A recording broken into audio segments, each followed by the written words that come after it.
Okay, we're going to talk about how to do long multiplication where the numbers are pretty large. And here we have 324 times 12. And, there's lots of patterns of how people are taught to do it. I'm going to do kind of a traditional pattern. I think it makes sense to me, so hopefully it'll make sense to you. But I want you to understand that what we're essentially going to do is we're going to take 324 times 2, and because of the 2 in the ones place, and we're going to take 324 times 10 because we have a 1 in the tens place. But we're going to set it up in a way that helps us organize it, because once you get both of those answers, then you add them up. So I'm going to come over here, and this is how I'm going to stack it up. I'm going to put 324 here and 12 down here. Now, I want you to notice that, first of all, because there's 2 digits down here, we are going to have 2 rows that we put our answers in, because, as I said over here, you're going to multiply by 2 first, then you're going to multiply by 10, and so one row is going to be the answers to multiplying by 2, and the second row will be multiplying by 10. So this is my 2 row here for my answers. So 2 times 4 is 8, and 2 times 2 is 4, and 2 times 3 is 6. So this first row was because of the 2. And then the second row is going to have to do with the 1. Now, the cool thing is that we don't have to think of this as a 10 times 4, 10 times 2, 10 times 3. If we just put a 0 here on this row, because this number 10 has 1 0, like that, there's a pattern that whenever you multiply by 10 or 20 or 30 or 40, since it ends in a 0, the answer will always have 1 0 in it. So we can just kind of jump ahead and say, okay, I know the answer has to have 1 0. So instead, I'll just use this as a 1 instead of a 10. 1 times 4, 1 times 2, and 1 times 3. And that kind of makes the math a little bit easier. Now, I said over here that you're going to do this multiplication, and then in the end you're going to add those answers together so you have your total. And so that's what we're going to do here. We're just going to add these answers together, going straight down. 8 and 0 is 8. So this is just the cleanup part. We did the multiplication part already. We're just going to clean it up, put our answers together.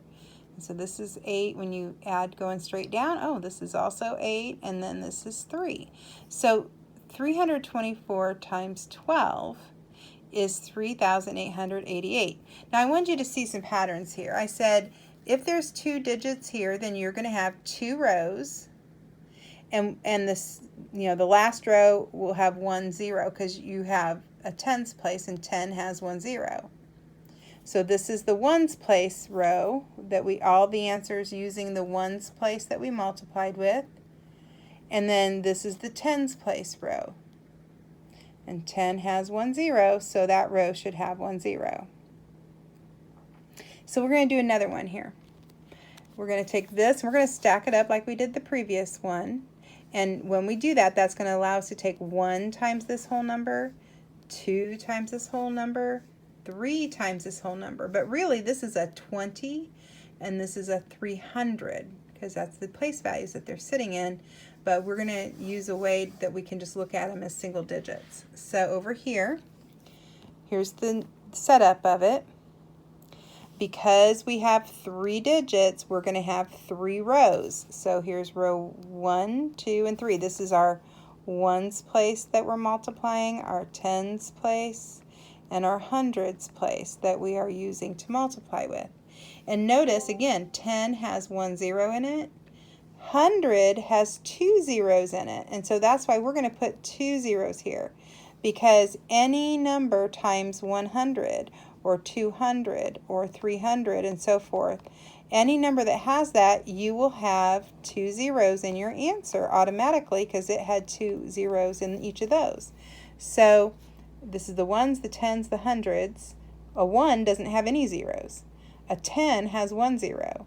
100 has 2 zeros. So that's how we can set up these, and all our place values will work out nicely.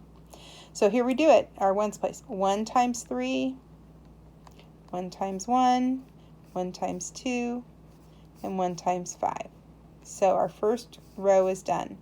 Then we're going to come here. This is 20 because it's in the tens place, but because we put the 0 here, we don't have to think of it as 20. We can now just think of it as 2.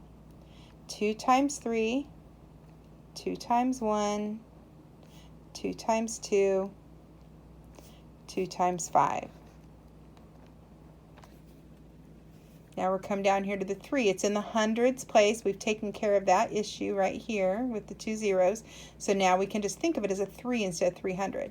3 times 3, 3 times 1, 3 times 2, 3 times 5. So we've done all the multiplication. Really, it's just cleanup time now. Just like before, we're just going to add all these up. So going straight down, when you put these numbers together, we're adding them up. I carried the 1 here because this one came up to 13. So I put the 3 here and I carried the 1 up here. So when I add these up, this is also 13. Carry the 1. So this one's a whopper. It's 1,673,373. So over here we have a really big one here, 7,113 times 6,324. Notice that this has 4 digits, and each one of those digits has to multiply each one of these. So if we have 4 digits, we're going to have 4 rows. Ones, tens, hundreds, and thousands. So 4 rows, and because 1,000 has 3 zeros, it's going to have 3 zeros in the answer on the row that we put our answers for the thousands place. So let's start with 4 times each number on top. We had 12 here, so we put the 2 here, carry the 1. So 4 times 1 is 4, plus 1 is 5. Then 4 times 4, and then 4 times 7. Then we'll go to the number 2 and do the same thing. 2 times 3, 2 times 1, 2 times 1, and 2 times 7. Then the 3 will do the same thing. We have 9, 3, 3, and 21. And then the 6. We have 18,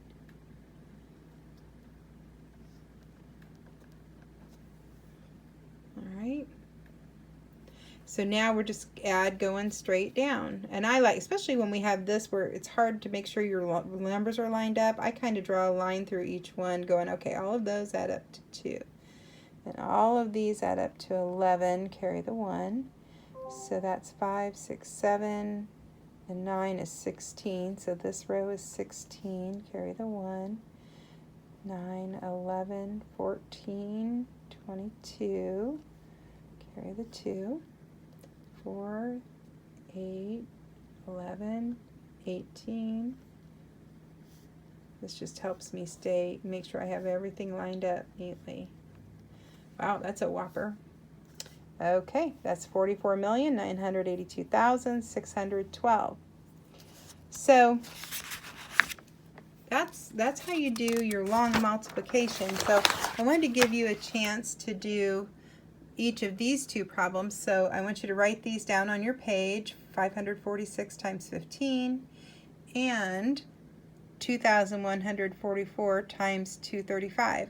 So I want you to write those down. I want you to take a minute and pause the video, and I want you to see if you can do these problems correctly. And then when you start the video, I'll be working them out.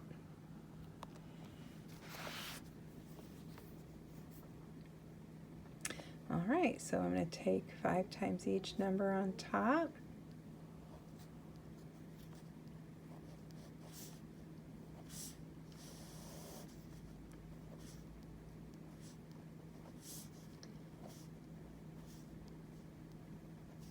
So there's our first answer.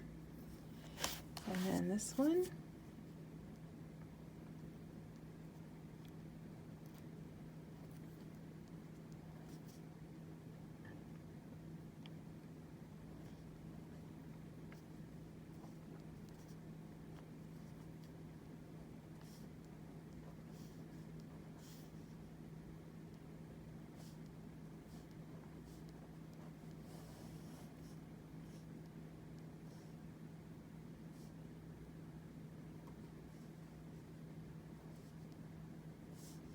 And there's the second one.